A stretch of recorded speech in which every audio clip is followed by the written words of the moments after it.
तो गाइस कैसे हैं आप सब लोग। हीवन डिस्ट्रॉयर के एपिसोड 36 के साथ हाजिर हो। तो लास्ट एपिसोड के एंड पे हमने देखा था कि मैट डीमन हमारे जू को पंच मारता है, जिससे वो उड़ता पीछे जाकर दीवार के साथ टकराता है। तो हमारा जू कहता है कि अब ये मैट बंदा कौन है जो इतना पावरफुल है, इसकी स्ट्रेंथ वाकई में बहुत ज्यादा स्ट्रॉन्गर है। और मैट डीमन भी वहां पर उसके ऊपर अटैक करने के लिए फिर से रेडी होता है। तो हमारा जू इसी के साथ आगे बढ़ता है और उसे कहता है कि तुम्हारे पास बहुत ही पावरफुल डिमोनिक की एनर्जी है, आज तुम कौन हो, अपने बारे में बताओ। तो उसी के साथ ही उसे कहता है कि अगर तुम यहाँ पर मेरे से हाथ से बच गए, यानी कि तुमने मेरे अटैक्स को सर्वाइव कर लिया, तो उसके बाद मैं तुम्हें अपना नाम जरूर बताऊंगा कि मैं कौन हूं। और फिर साथ ही वो फिर से उसके ऊपर अटैक करने के लिए उसके करीब पहुंचता है और इस बार वो अपनी तलवार को भी यूज कर रहा होता है। तो हमारा जू अपनी तलवार निकालता है और उसके अटैक को वहां पर ब्लॉक करता है। जब वो उसकी तलवार के अटैक को ब्लॉक करता है तो मैट डीमन इस बात से काफी ज्यादा खुश हो रहा होता है, क्योंकि उसे तो यहाँ पर इतने अरसे के बाद किसी से फाइट करने का मौका मिला है। तो उसी के साथ ही वो तलवार को घुमाकर उसके ऊपर अटैक करता है। तो हमारा जू जो होता है बड़ी मुश्किल के साथ पीछे की तरफ हटता है और उसकी तलवार सीधी उसके सर के अंदर आकर दसने लगती है, लेकिन साथ ही वो अपनी स्वर्ड गस्ट को यूज करते वहां पर एनर्जी को रिलीज करता है, जिसकी वजह से उसके अटैक को डिफ्लेक्ट कर लेता है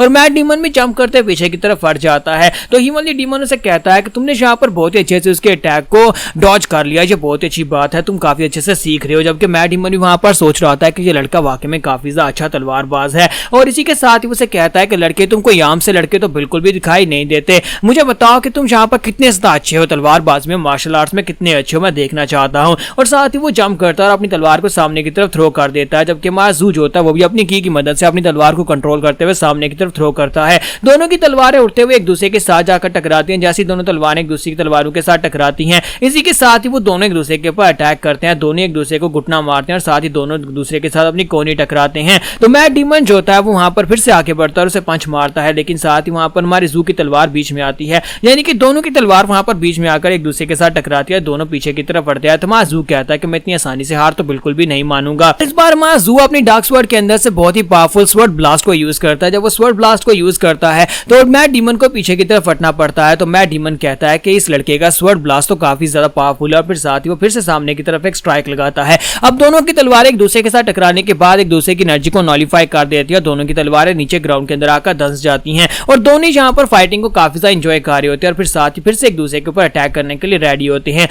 तुम्हारा जू वहां पर सोच रहा था कि मुझे लगता है कि ये बंदा ट्रांसेंडिंग डिमोनिक राम में है, यानी कि ये एक एक्सपर्ट लेवल का मास्टर है और इस तरह के एक्सपर्ट लेवल के मास्टर से फाइट करने के लिए मुझे भी एक्सपर्टीज को यूज करना चाहिए। तो मैट डीमन आगे बढ़ता है और उसे कहता है कि मुझे बहुत सा मजा आ गया, इतने सालों के बाद मैं यहाँ पर किसी एक्सपर्ट से फाइट कर रहा हूँ। हालांकि तुम्हारी एज काफी ज्यादा कम लगती है, लेकिन इसके बावजूद तुम्हारा एक्सपीरियंस काफी ज्यादा अच्छा है। मुझे लगता है कि तुम भी मैं इतना ट्रांसेंडिंग डिमोनिक राम में हो। आखिर तुम हो कौन? ऐसा तो नहीं हो सकता कि उन बुढ़े खुसर लोगों ने तुम्हें यहाँ पर मुझसे फाइट करने के लिए भेज दिया हो। और हिमालय डिमोनिक सल्ट के अंदर इस तरह से कोई इतनी आसानी से भी हमारी वोल्ट के अंदर आ भी नहीं सकता। बताओ कि तुम कौन और कहां से आए हो। स्पेशली मुझे लगता है कि तुम हमारे डिमोनिक कल्ट का हिस्सा नहीं हो, क्योंकि डिमोनिक कल्ट के अंदर तुम्हारे जैसा स्ट्रॉन्गर बंदा नहीं हो सकता। हमारा जू से कहता है कि मैं तुम्हें इतनी आसानी के साथ अपने बारे में कैसे बताऊं। फिर साथ ही उसे कहता है कि मैं यहाँ पर एक बात को लेकर क्यूरियस हूँ, इतनी स्ट्रेंथ तुम्हारे पास है, तुम तो बड़ी आसानी के साथ इस दरवाजे को तोड़कर बाहर निकल सकते थे, यानी कि इस वॉल्ट से बाहर निकलना तुम्हारे लिए बिल्कुल मुश्किल काम नहीं था। फिर तुम यहाँ पर इस जगह के ऊपर क्या कर रहे हो, जबकि मैं दरवाजे को तोड़कर अंदर आया हूँ, तुम यहाँ पर से बाहर क्यों नहीं निकले। तो ये बात सुनने के बाद मैट डीमन खामोश होता है। फिर साथ उसे कहता है कि मुझे बाहर जाने में कोई भी इंटरेस्ट नहीं है, क्योंकि अभी यहाँ पर फिलहाल के लिए मेरे करने लायक बहुत सारे काम है जो मैं यहाँ पर कर रहा था।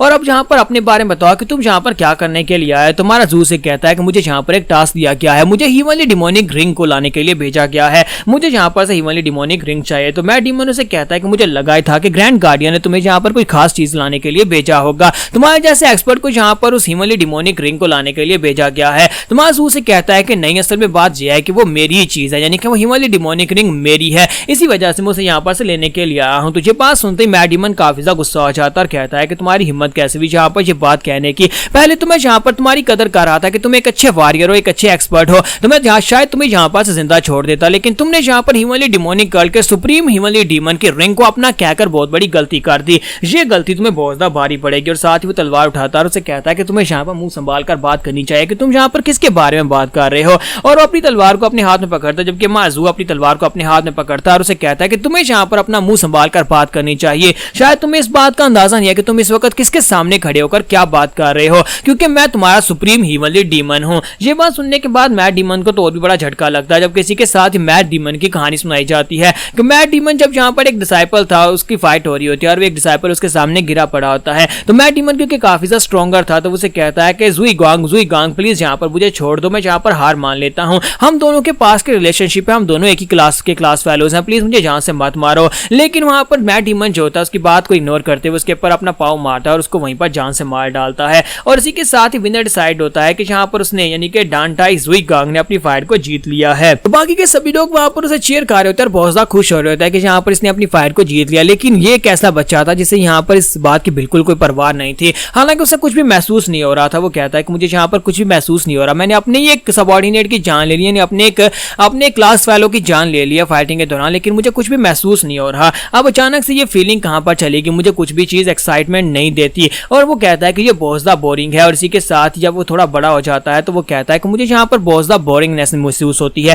क्योंकि मैं काफी ज्यादा स्ट्रांग हो चुका हूँ, इतना स्ट्रांग हो चुका हूँ कि अब कोई भी यहाँ पर मुझसे फाइट करके मुझे एक्साइटेड नहीं कर सकता। इसी वजह से अब मेरे पास यहाँ पर कुछ भी नहीं बचा। और वो सीक्रेट रूम के अंदर जाता है जहां पर से जाकर हिमवली डीमन की हिमवली डिमोनिक रिंग को उठा लेता है। और उस रिंग को उठाने के बाद उसके अंदर जो डिमोनिक एनर्जी होती है वो उसे बेजर कर देती है और कुछ घंटों के लिए उसे समझ नहीं आती कि वो क्या कर रहा है। और जब उसे होश आती है, उस हिमवली डिमोनिक रिंग का असर खत्म होता है और वह पीछे मुड़कर अपने दोस्तों की तरफ देखता है तो उसने कम से कम वहां पर 300 लोगों की जान ले ली होती है। 300 डिसाइपल्स जो कभी उसके साथ ही पढ़ा करते थे, जो उसके क्लास फेलो, जो उसके दोस्त थे, उन सभी को उसने मार दिया। और उन सभी को मारने के बाद उसे काफी ज्यादा पछतावा हुआ। उसे यहाँ पर डिस्पेयर महसूस हुआ कि अब वो यहाँ पर उस लेवल पर पहुंच चुका है जहां पर कोई भी चीज उसे एक्साइट नहीं कर सकती। तो वो सीधा 6 रूम के अंदर आता है जहां पर हिमवली डिमोनिक मास्टर की स्कल्पचर के सामने आकर खड़ा हो जाता है और आकर उस स्कल्पचर से कहता है, यानी उस मूर्ति से कहता है, सुप्रीम हिमवली डीमन, क्या तुम भी कभी इसी तरह थे? क्या तुम भी यहाँ पर इतने पावरफुल होने के बाद अकेले हो गए थे? क्या तुम भी यहाँ पर बोर हो गए थे जब तुम बहुत ज्यादा पावरफुल हो गए थे? क्योंकि बाहर की दुनिया में मेरे पास यहाँ पर कुछ भी करने को नहीं बचा, कुछ भी सीखने को नहीं बचा, क्योंकि मैं बहुत ज्यादा पावरफुल हो चुका हूँ। काश मैं यहाँ पर उसी एरा में पैदा हुआ होता जिस एरा में तुम थे, तो उस वक्त शायद मैं यहाँ पर तुमसे फाइट कर पाता और तुमसे हार कर फिर मैं यहाँ पर स्ट्रांग बनने की कोशिश करता।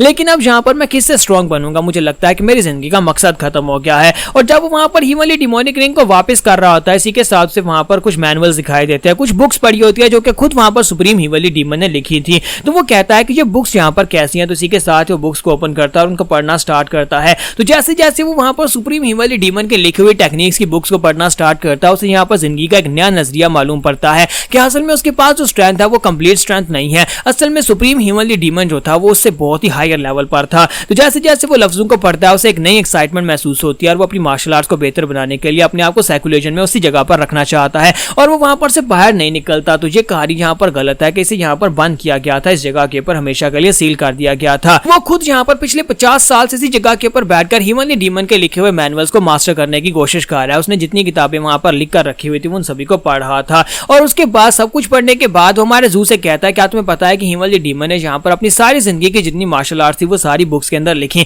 लेकिन उन सभी का नतीजा एक ही निकलता है कि हम लोग जो कुछ भी करते हैं वो सब कुछ बिल्कुल बेकार है। चाहे तुम यहाँ पर किसी भी स्टैंस को ले लो, चाहे तुम यहाँ पर किसी मार्शल आर्ट्स को ले लो, अगर तुम्हारे पास यहाँ पर स्ट्रेंथ है तो स्ट्रेंथ ही यहाँ पर सुप्रीम रूलर है। अगर तुम यहाँ पर स्ट्रेंथ रखते हो तो तुम किसी को भी झुका सकते हो, तुम्हें यहाँ पर किसी मार्शल आर्ट्स की टेक्निक की जरूरत नहीं पड़ेगी, सिर्फ और सिर्फ स्ट्रेंथ मायने रखती है। तो यहाँ पर हमारी एपिसोड 36 का एंड होगा। तो एपिसोड की एक्सप्लेनेशन अच्छी लगी तो कमेंट करके जरूर बताइएगा और वीडियो को लाइक करना मत भूलिएगा। Thank you.